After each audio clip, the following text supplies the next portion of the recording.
Hello, Slicey Dicers. This is Brian with another knife review for you. Today we have the Steel Will Screamer, or the F73 as it will also be known. That is the model number on it. A knife that I'm very excited to get my hands on just by the looks. I loved the looks of it when I saw it on their Instagram. I saw it in the SHOT Show coverage. Just a very good looking knife. You can tell that just by looking at it here. We'll look at it closer in a moment. $63.99 is the price on this. D2 steel. You are getting G10 handles and ball bearings, which a lot of the new steel wheel models in this price range aren't ball bearings, but this one is. A few of them are. It's kind of hit or miss there. This is a ball bearing model. Very good action on it, as we will see. It is right hand, left hand. That comes with two different clips. Obviously, this clip would not work if you just flipped it. It comes with another one, so you can swap them out. Kind of cold steel style. They used to always do that too, or still do on several other models. But just look at this thing. I just love the look of it. The deployment hole just looks fantastic. Lots of milling. They kind of match it on the handle as well. It's a gorgeous looking thing. Brilliant blue backspacer on this particular model. It comes in a couple different variants. It comes in this with the black and the blue. It comes in a blue with a red backspacer that has the same brilliant kind of color. I don't know what they do with their anodizing over there at Steel Will, but it's always just pops so much. It's always so bright. It's almost iridescent. You can almost hear it. You can almost hear it. It's just a gorgeous thing. And it also comes in a black wash blade, black stone wash they call it, with black handles and again the red backspacer. Whatever configuration you get, they are all really good looking knives. They are really. This is not just a good looking knife for a budget knife. This is just a good looking knife. I don't care where you're coming from. It's a very good looking knife. A lot of belly in the blade shape. I just really love the look of it. I just think that's what appealed it to me, but luckily also it turns out to be a pretty good knife. Let's do some specs and some size comparisons before we get too much farther. Not a huge knife, but not a small one either. You have a blade length of 3.2 inches, overall length of 4.9 inches. You have a blade thickness of 0.135 inches, handle thickness of 0.54 inches, and a weight, according to my scales, of 4.6 ounces. So a bit more over that ounce an inch that we want, but not too much over. Size comparisons. We're gonna do a lot here because, like I said, this is a brand new knife. It's just hitting retailers. I think I've only seen it on a couple, but it'll be out at your favorite knife retailer everywhere in due short order. We have your usual Spyderco sandwich we'll start out with. This is your Paramilitary 2 and the Para 3.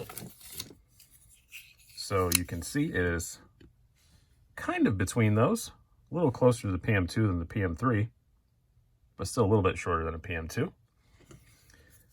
Do one of our new regulars, our Benchmade sandwich. We have your Benchmade Bug Out, a little bit bigger than that, and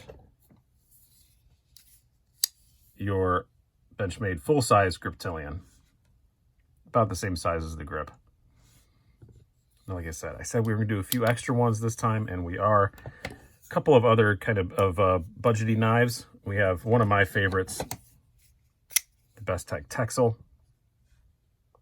slightly larger than that, and one of its siblings. This is the Steel Will Mini Modus. It's quite a bit bigger than the Mini Modus. It'd be much more similar in size to the full-size Modus.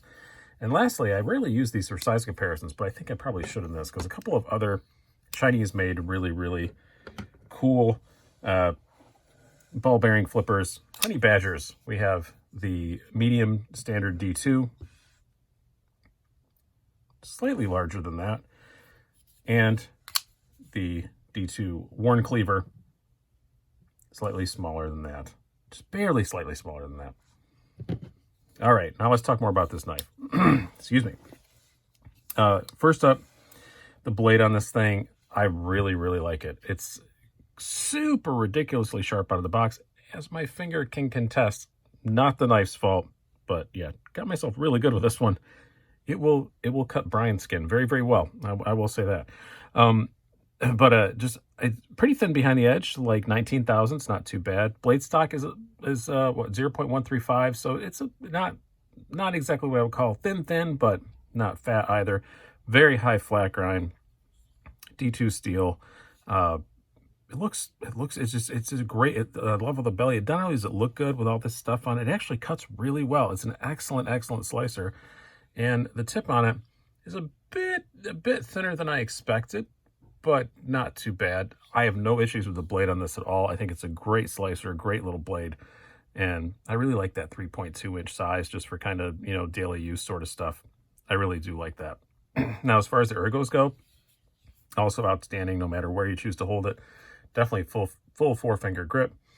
The jimping lands perfectly, exactly where you'd want it to. You can choke up, absolutely. You cannot feel this pocket clip, like, at all. Completely disappears in the palm of my hand anyway. Can't feel it a tiny little bit.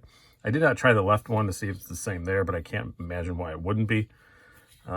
Just excellent ergos. You have that little harpoony bit when you really want to choke up. If you're doing the real kind of detail work, you still have a place for your finger to land.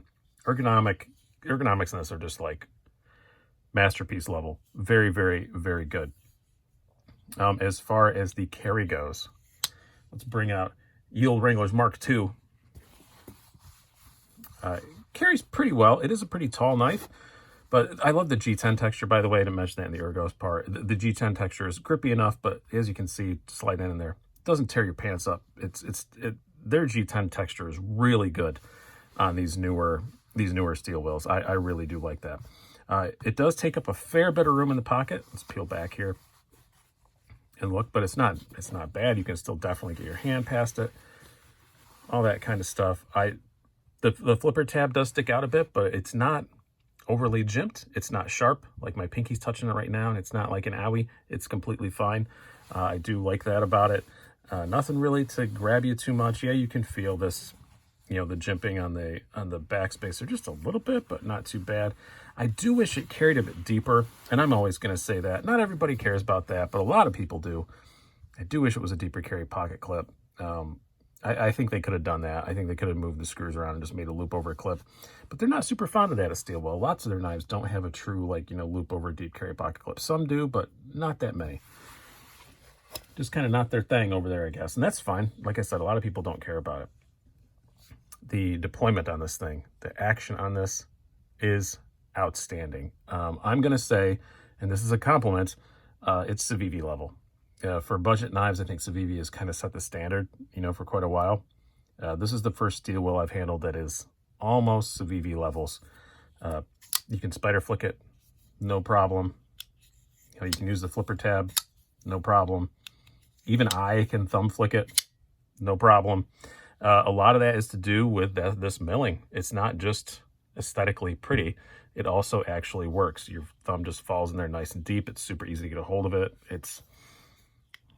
And yeah, it's pretty drop shutty.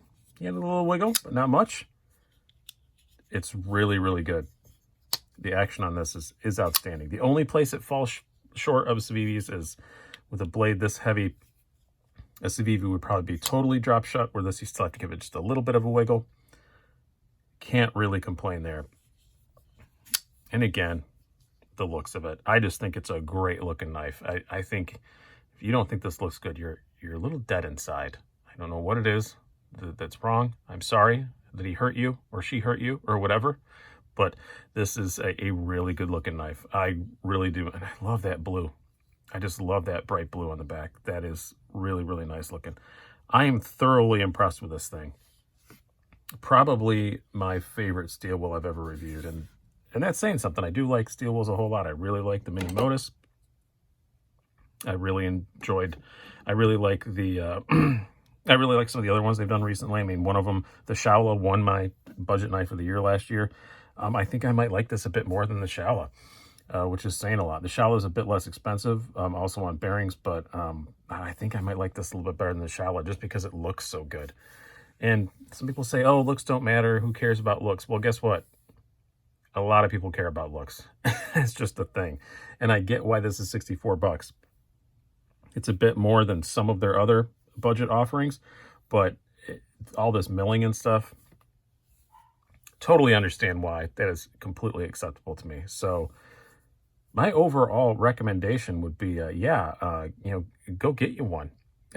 Steel Wheel does put out a lot of models, and sometimes if they don't sell well, they don't come back, when they're gone, which is just business 101. That's what you do. But I really hope a lot of people buy this, because I'd really like to see this around for a long time.